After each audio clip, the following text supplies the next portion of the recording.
Today's episode of the GoldCast is sponsored by the return of our boy, one of our favorite friends, one of our favorite guest hosts of the GoldCast. Our boy, Lewie B, is in the building to talk 49ers Rams. Oh, man. We already sent the article out. We hope you checked it out. If you haven't checked it out, pause this video, read his article, and then go back. It's in the description of last week's episode, and it'll be in the description of this week's episode about why, if you're a Rams fan, you shouldn't be worried about their season, and why, if you're a 49ers fan, you shouldn't be worried about their season. All right. So damn it. Here it is. But before we get started, Raymond, why don't you let them know where can they find us?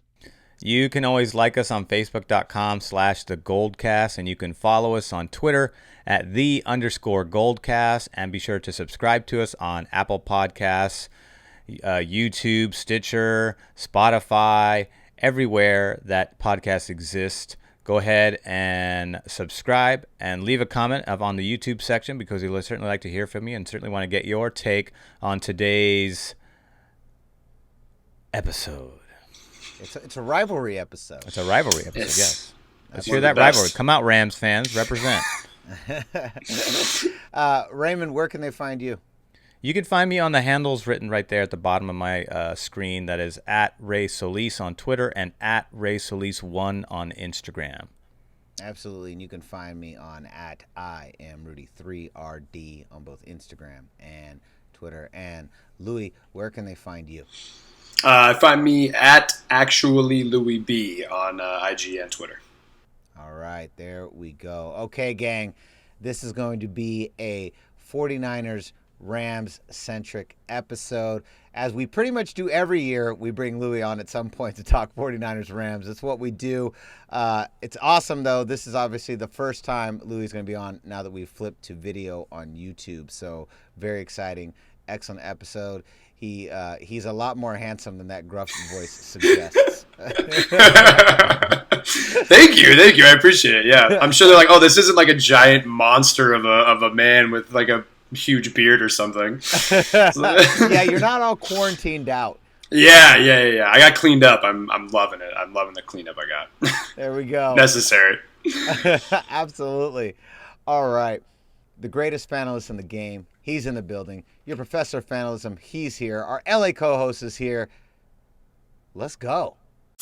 This is the GoldCast. Boom! Welcome to another edition of the GoldCast. We are the voice of the Bay. I'm your host, Rudy Solis III, and with me is my brother, my co-host, Raymond Solis the first, baby. and our LA co-host, Lewie B. Yes! Gentlemen, it is here. We said this off air, and I'm going to say it on air. I cannot believe that football's back. It literally feels like the season just ended about 3 weeks ago. And like literally, I was going to say about 3 weeks ago and about 2 years ago. But I'm like, no, that's not true. It just feels like it's been 3 weeks. It literally feels like, I don't know, because of the quarantine and everything that happened, it was like we blinked and now it's just back. And I want to start with you, Lewie. Let's turn to you first. How do you feel that, I mean, can you even process the fact that football's back? It's here again.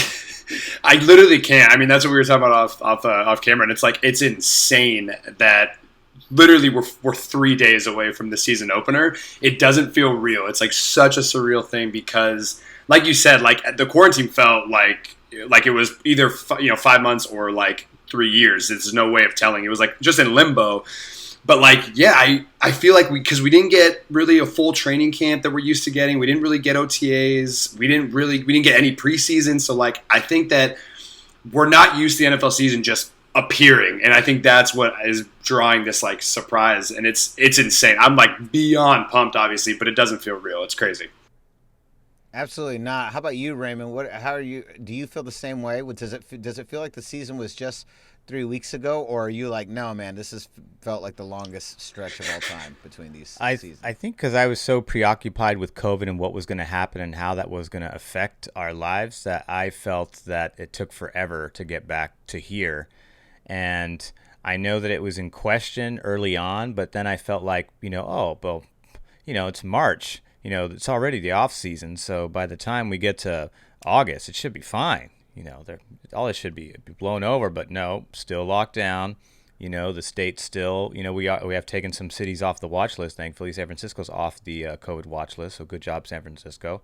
But at the same time, I think there was a lot of concern as to whether this was going to happen or not. But I kind of had I had a lot of faith in the NFL because I thought that of all the sports that were happening, they were the ones that were already in the middle of an off season when this whole thing started. Whereas baseball just was like 1 month away from opening day.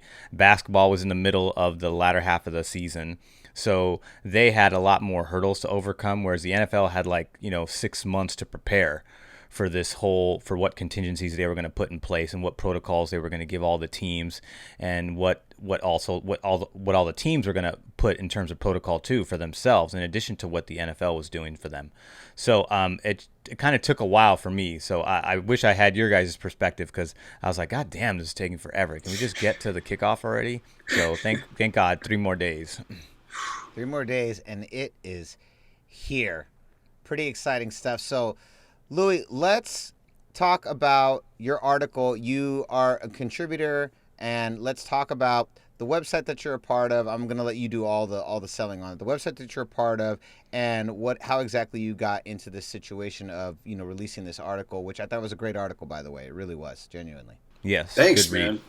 Thank you, guys. Yeah, I really appreciate that, man. It was the first crack at it, writing anything like sports related. Obviously Rudy and Ray, I know you guys, I'm an actor writer out here like Rudy is. And so I've only ever written scripts and stuff. So it's cool to kind of change it up and write about something that I'm also really passionate about. And yeah, these guys, it's called Downtown Rams. Downtownrams.com is their website. You can follow them on Twitter and Instagram.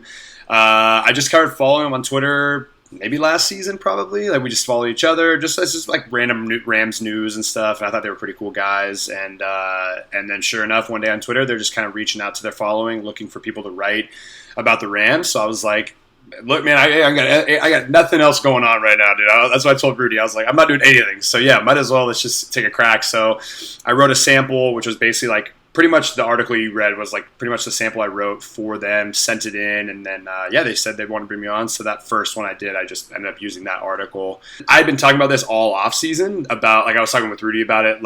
I just didn't understand the disrespect the Rams were getting this off season. A lot of people have them projected to win 6 games, and it's blowing my mind, because I literally don't get it. And yes, I have a lot of biases, so for sure I might be blinded by that. But all offseason I've been making this argument that we're not as bad as people think. We definitely are not going to take it that big of a step back, barring an insane injury to Goff or something. So I was already having these thoughts, and then when that opportunity came up, I was like, I'm going to put it on paper and then get some stats to back it up and get some things to actually back up this argument. So it worked out, man. I'm happy you guys liked it. I'm happy that you guys are plugging it too. I appreciate that. That's awesome. So, I think one of the most compelling cases that you brought up that I do think is worthy of note is the fact that if you don't miss that kick against the Seahawks, that one kick, you guys are right there in the wild card spot, and it did feel like you had found your rhythm again at the end of the season there, so it did feel like that, and that is, I think, the one opportunity, the one thing that we all share in common is this frustration with the Seahawks able to just pull these wins out of their asses every single year.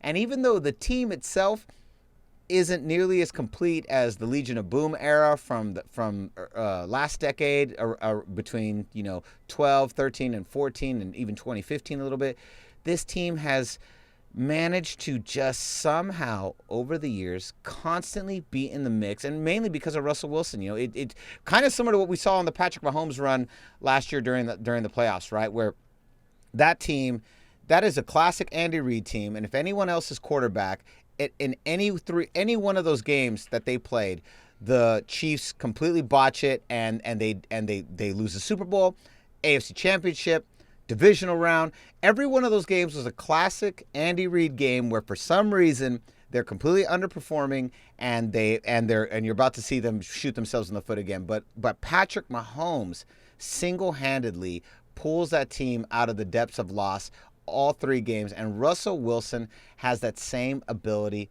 with the Seahawks. He just pulls these wins out. And it's a testament to how great of a quarterback he is. It's a testament to how just his skill set, his level of confidence, staying calm and cool under pressure, and this team somehow just pulls wins out of their asses.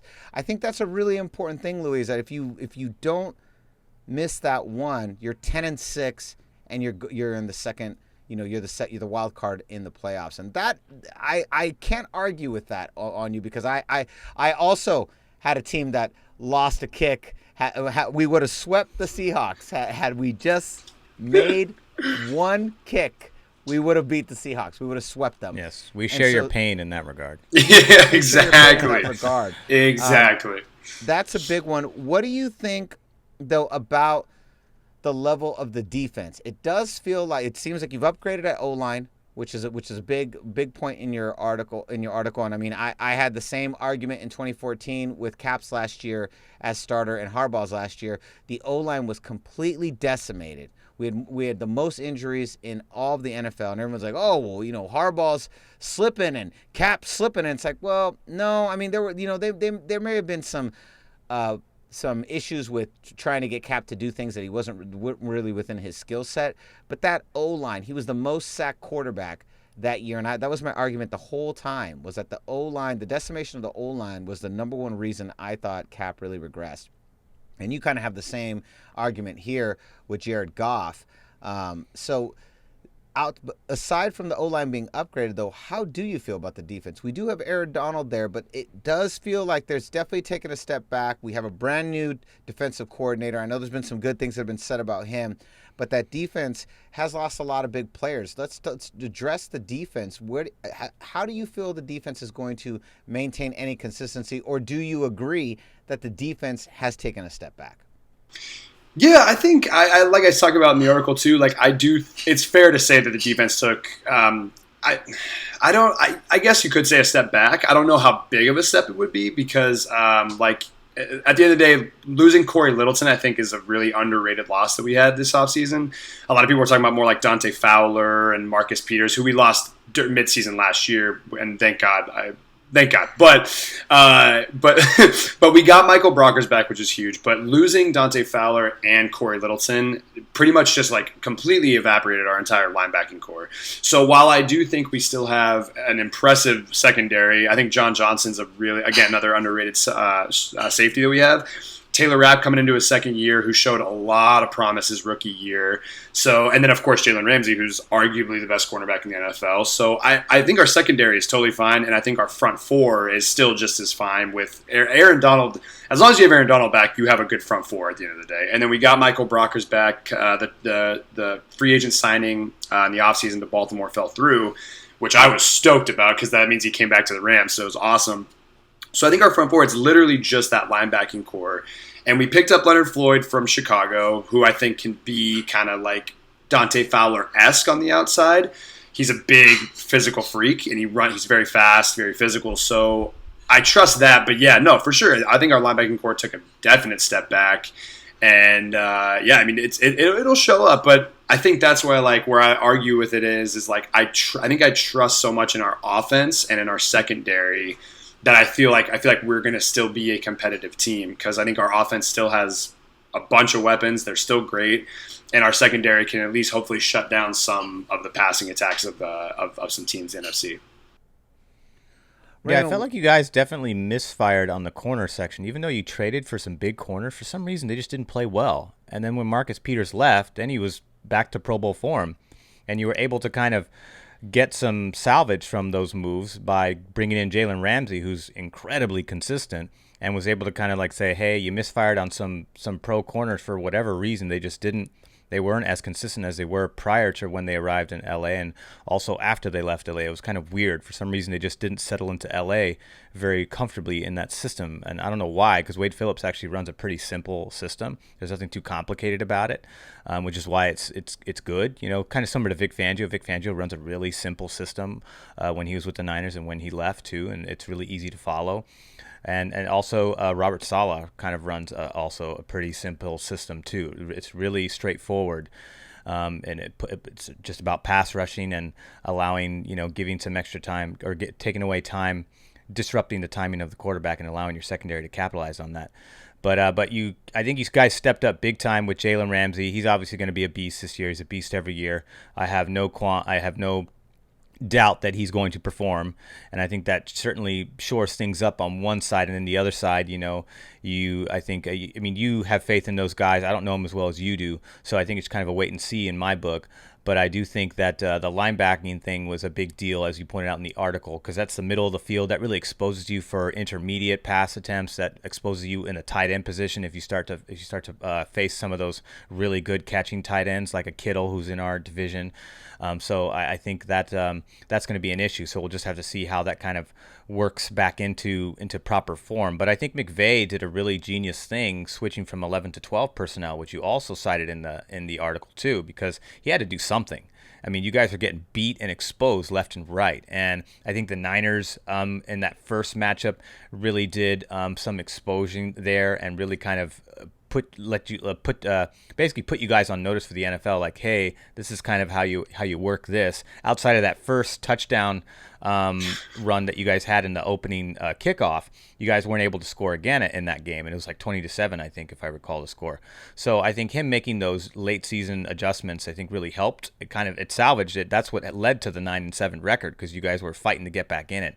And yeah, when you look at it from this perspective, I think it is fair to say that you guys weren't that far behind, and it was just a matter of injuries, talent not working out the way it was expected to, and just kind of trying to stop the bleeding mid-season, because you guys were bleeding mid-season, and that's not an easy thing to do. You're making mid-season adjustments. It's not like the Niners where they just surged the whole time, and you're just kind of riding this wave, whereas like the Rams were kind of getting pounded by waves and trying to find their balance back on the board, to use a surf analogy. But yeah, I think I'll be curious to see the linebackers, really where I got my eyes, because you did lose some guys there, and that's kind of where my focus is in terms of like how they're going to be effective on defense, because we know what Aaron Donald's going to bring, we know what Jalen Ramsey's going to bring, but we don't necessarily know how this new defensive coordinator is going to put all the other pieces together where Wade Phillips couldn't do. So that's where I'm at. Yeah, 100%, and that's a super fair point too that you brought up. And I agree. Like in this division, especially, like when you got to face people like George Kittle, when you have guys on even on your guys' team like someone like Debo, who when he comes back is a guy that runs all over the field. You never know where he's going to be, and when that whole middle of the field is not shored up and not great, it could be a definite issue for us for sure, man. And then Greg Olsen now is in Seattle, who I think still has a little bit left, so it'll be interesting, man, for sure. I have a question for you, Louis, and here's the tough part as we're having these conversations, and I'm thinking back to going back to the two losses to the Seahawks that both the Niners and the Rams had in almost identical fashions, right? Missed field goals that was all it took. That missed field goal gave the ball back to Seattle. They were able to score, right? And if we don't miss that field goal, Week 17 doesn't mean anything. There's no point. We've already shored up the number one seed, and you arguably in that one game, you arguably are one missed field goal away from getting into the playoffs. This is the margin that exists in the NFC West.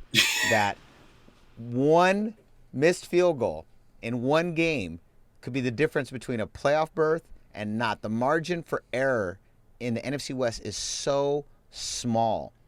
So my question to you is, where do you see the Rams lining up by the end of this season? What's the range? Do you see them competing for first and second? Do you see them competing for third and second? Obviously, I'm not even going to bother with saying fourth, because you're saying that you don't believe they're going to be at the bottom of the barrel. Where do you see them lining up? So, and to that point too, of the thing, and that's the thing I've always told you. I hate saying that, in the NFL, it's such a crapshoot to be like, oh, like, yo, if we had done this in week 4 and then done this in week 7, like, you know, like you can give excuses for every team in the NFL, but this one was just so glaring because it was literally one single field. We destroyed Seattle when they came to town near the end of the season, like absolutely buried them. So had we just that one field goal in week 5, that puts us up the same record as Seattle, and then we would have had the tiebreaker because we had a better division record. So that's why I bring that up, because it's like the one time I can see in a recent season where it's like literally one 3-point field goal was just it. But yeah, so on that note, for this year, I do see us kind of battling it out for that second seed in the NFC West. Potentially second, 2, 3. It all depends, in my opinion, on how obviously Arizona looks with this whole new offense and they got with DeAndre Hopkins. And then, of course, like I've made the argument, I know Niners fans probably don't want to hear it, but I've told Rudy about this. I mean, this decade, teams not named the Patriots that lose the Super Bowl tend to not fare well the next season. They pretty much, they either fall off a giant cliff, like i.e. the 2015 Panthers, you know, I'm trying to think of the next one. I mean, the Eagles after they won, I mean, they didn't take a huge step off. They still went to the divisional, but most teams that lose the Super Bowl this decade do not even go back to the conference championship, let alone the Super Bowl. So it's a matter of what happens with SF. I mean, obviously most if not all their pieces are back. You guys still have a great team. So it's going to take a lot for you guys to fall back, but this is exactly what we were talking about the Rams last year. It was insane to think that the Rams, coming off that Super Bowl loss, weren't going to go 12-4 again or 11-5. Like there was no reason to think that we'd go 9-7. So I think that's something. So if the Niners do take a step back to 10-6, 11-5, which I think is where the Seahawks are going to be, which I think is where we could be as well. So I think it's going to be a battle for that number 1 seed in the NFC West, like always. So I can see us fighting. Huh? I think it's going to be a 3-way fight. I think Arizona still is not at the point where they're going to have a 10-win season. I see them as like an 8-8, maybe 9-7. Vegas has them at 7. I think that. Yeah, I mean, on paper, it looks like they could get there. It really depends on Cliff Kingsbury's ability to kind of put it all together. Yeah. Yeah, and their defense. I mean, that's the thing is no one's talking about their defensive side. I don't think they added some free agency guys, but their defense is still not to the standard of like an SF or something that's going to push you to be a 10-win plus team. Yeah. So yeah, I do. I think we're all fighting for that top. They're going to be pesky on offense like they were last season. And what's his name? Kyler Murray had a really good rookie season. He was really explosive, tremendous running ability, and mobile quarterbacks give the league a lot of trouble, especially those off script quarterbacks, which is like Jackson and Murray are both kind of like that, where they do have some design plays, but most of the time it's off script, and that's always the hardest quarterback to deal with, that type of scrambler. That's what made Steve Young so good. Yeah, well, and now we have 2 in the NFC West. I mean, now we got to deal with Kyler Murray and Russell Wilson. Like those guys are hard to defend. So yeah, I do. I think they'll be scrappy for sure. I think they're going to win more games than they did last year. But yeah, I think the Rams are fighting for that 2 spot, maybe the 1. That I wouldn't necessarily say we're going to win the NFC West. I'd say probably the 2-3 spot. Which in the NFC West, 3 teams could probably get into the playoffs, depending on how how the rest of the NFC looks. Absolutely. What do you think your final record is going to be? I will say this. I do agree with you. I think the hype train for Arizona's a year early. I think that they still have about another year before we're really scared of Arizona. But are we ever really scared of Arizona? Are we ever really scared of them? Whatever. Great. You have an awesome, quarterback that's as tall as me. That's dope. And he's fun for fantasy. But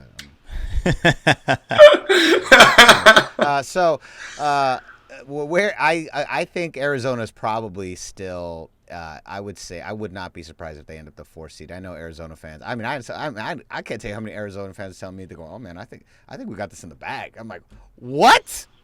In the bag?" I like that. All 3 of these teams, like these stacked, fully realized teams. I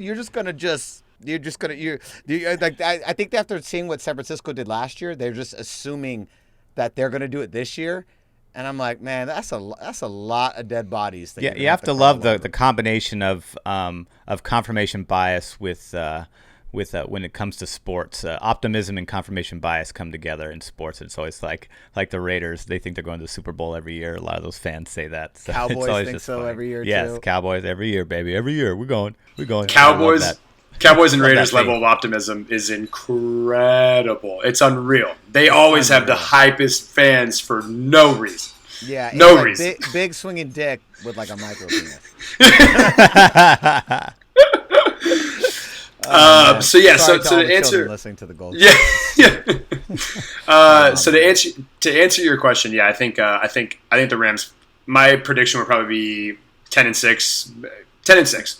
I would say 11-5. I do have to look fully through the schedule. I know I've seen it a few times. I know we play some pretty good teams. We do play Tampa. We play Philly. We got some good teams on deck that we got to play, especially in the NFC West in general. I mean, that's 6 games against some of the best teams in the NFL.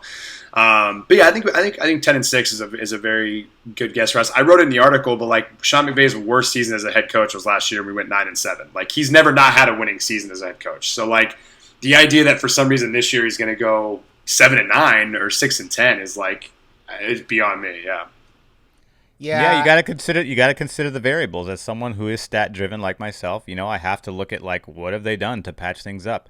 What have they done to fix the areas where they had leaks? So they believe to have done that on the defensive coordinator side. They are filling in the void that Dante Fowler and Corey Littleton left. And they are adding some depth there to give Aaron Donald some additional support there, because you can't just have a line with like one J.J. Watt-esque player there, because then he's just going to get double teamed like crazy. Although, to be fair, Aaron Donald's good enough to beat double teams. But at the same time, if you put someone else there that's almost half as good as him, then you're going to free up to get him some one-on-one matchups, and that's where Aaron Donald's really going to shine. So they are. It looks like they are making an effort to do that, and I didn't know that before this article. So this article is giving me. I'm sounding like a Rams expert right now. That's only because Lewie B has enlightened me with all of this insight from this article. So it sounds like they're on their way. So I think they're going to be competitive. To me, Arizona is really on the bottom of the totem pole here in the NFC West. That's going to be having the toughest uphill battle out of all these teams. I don't know if you guys agree, but that's kind of where I see it. I think you guys have already alluded to that. 100%. And who securely has the 1 seed, I think, is the red and gold baby. I think that the road to the NFC West comes through San Francisco. Through SF. And I did enjoy how you did conveniently miss that there is one team that lost the Super Bowl, went back to the NFC Championship, and that was this team right here. This team right here. So I am. You know what? Louis, we're Fair. always in the NFC Fair. Championship, Louis. I'm not afraid of that game. I'm not afraid to get there. Most appearances. I'm afraid of the game. Yeah. We've been there 4 times in the last 10 years. 4 times for those playing at home. 4 times. 4 out of 10. 4 out of That's 10. crazy. One team. Just for those playing at home. I That's have crazy. no doubt. I think, Louis, we looked this up, and I can't even remember. I can't believe I'm drawing a blank. Raymond, we did look this up. Louis, maybe you know this offhand, has any team ever lost a Super Bowl and then won it? Ooh. The following year. I think It was the Pats. The Pats lost. Did once. I think it was They lost to the Miami Philly. Miami did in like the 70s. I think it's either 2 or 3 teams have lost one and won it back. It's a really small number. It's like 2 or 3. The Pats for sure. We know for a fact they did, right? Mm-hmm. That's a fact. We know they did that because they lost to Philly and then beat you guys us. in it. And then I believe Miami did it in the 70s. I'm not sure. Interesting. But Louis, I think we're going back to win it all, baby. That's revenge. Yeah. Do you think so? You think When so? Okay. Confirmation bias mixed with confidence. Mixed with optimism. It's optimism. Yes, exactly. I think the only thing that can hold the Niners back is injury, in my opinion. It's really hard to stay that healthy consistently in the game of football. So I think that's going to be where the Niners. That's where my concern is. Are they going to stay healthy? We know the wide receivers are, for some reason, can't. You walk into the building and you kill over. So I don't know what's going on with the wide receivers in San Francisco, but you open the door and you're like, "Well, my hamstring! Someone fix the stupid door!" My groin. My groin. Yeah, tearing your ACL, parking in the parking lot. Yeah, well, and I'll say real quick, take it from us as the Rams, because McVay's first 2 seasons, we had one of the healthiest teams in the NFL. Like how many people get injured in a season. We had like one of the healthiest teams in the NFL for back-to-back years. that's so hard to keep going. And then, of course, last year our O-line completely fell apart. Like, Gurley was up and down with that. Cooks was out. Like, everyone kind of fell off. And it's like, that's when, like, as soon as teams start hitting 1 or 2 good years of, like, no injuries, I mean, it's the NFL. It has to happen. It has to happen. It's the odds, yeah. And the odds when are you start stacked. making your bets. Start betting those injuries. Yes, yeah. Let's bet on some injuries. Vegas odds on the injuries. Well, and that's actually, to your point, we did not have the starting defense all back together again until week 17. We were virtually decimated defensive-wise. Yes, we did. We did have some a long drought of injuries in the middle of the season. Week 8 or 9 on. The entire starting defense did not return till week 17. It was the first time, and it had not been since week 8 or 9 that we had right. Everybody again, because we had a bunch of injuries going into week 10, and it was for the entire season. And you see, because after week 10, there was a lot of like, what's going on with the Niners defense? Has everyone figured them out? And it's like, no, they're just everyone's hurt. And then by when week 17 came back and you saw through the playoffs, it's like they were pretty much, we were back to the level of before. So we have yet to have that healthy 49ers season. Just saying, Louie, you just gotta be careful. Oh my god! I will say to that point too. You brought up like last year. I remember you telling me that, because I was like one of those people like, dude, you guys got roasted by Kyler Murray. You guys got roasted by Lamar Jackson. Granted, the Baltimore game was closer than it was close. But, like, Lamar had a great game against you on the ground. Kyler Murray decimated you guys both games on the ground. And so I was like, dude, I think you guys can't play against rushing quarterbacks. And then you reminded me of all the injuries. And then come, like, the end of the year, it was like, oh, I guess when this defense is healthy, they don't get as roasted. So, okay, fair. I'll give you credit. I'll give you credit. Oh, that's awesome. And, man, that's true. That's true. Either way, it's going to be a really competitive season. And in the NFC West, unfortunately, it really does often come down to one miss or made field goal. It's unbelievable. But the great part is, I think, is that regardless, I think we can all agree is that, man, there is nothing like watching NFC West football. I mean, I these other garbage divisions, I'm just like, man, how boring is that? People talk about, like I've had other people go, well, yeah, but the road is so much harder. It's like, yeah, but I don't know if you ever noticed, we pretty much NFC West almost always every other year sends somebody to the Super Bowl.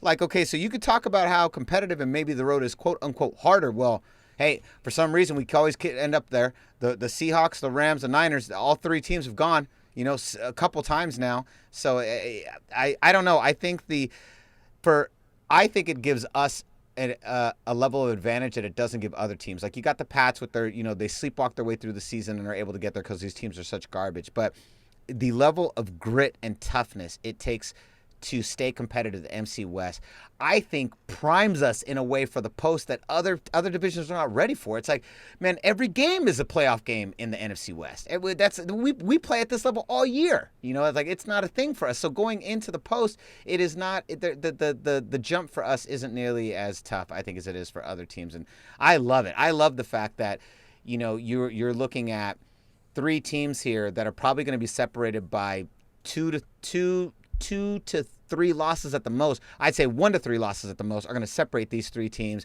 and it is going to come down to a couple missed field goals, a made touchdown here, an interception there that's going to determine who's going to be sitting at 1, 2, and 3. And I will say this: I think you have brought up a compelling argument. I do believe wholeheartedly that I think the Niners will be the first seed at the end of the season, but I would not be surprised if you make that field goal this year and knock the Seahawks out. Listen, honestly, I don't care for any of you garbage teams in the NFC West, but I will take anybody but the Seahawks in that second seed. Please, just I do not want to have to deal with Russell Wilson and the Seattle Seahawks. I want nothing more than to just finally for their luck. I'll take the Rams in that second seed. I'll take the Rams in that second seed. That's right. I don't want Arizona and Seattle to be in that mix. I'll take the Rams in the second seed. Rams, Niners, historically have had some pretty epic playoff runs and a really, really crazy NFC championship that we've actually never done. Actually, we should do a gold dive. The Rams Niners. It was NFC championship. Was it 89? 88? I got to double check. It was one of those years. But It Louis, was during that back-to-back run. You should come. You should do the episode with us. Yeah, I don't even know that game very well. I believe it's NFC Championship. Don't quote me on that. Pretty sure we played in one NFC Championship, and we should definitely look at that and talk about it. That'd be a fun one. Absolutely. All right. Absolutely. I think I will say before we go, I just want to say I think you said it perfectly. I think the quote of this episode should be that first of all, the NFC best. That's the title, and then my option for the quote of this thing is what you just said, which is. That's why we're built for the playoffs, because every damn divisional game for us is a playoff game, bro. That was perfect. Hit the nail on the head, bro. Yeah, always. I'll take this over the AFC East or the AFC North. No way. I'll stay right here where it's competitive and just a bloodbath every season, because I don't think there's any better preparation than this division. Agreed.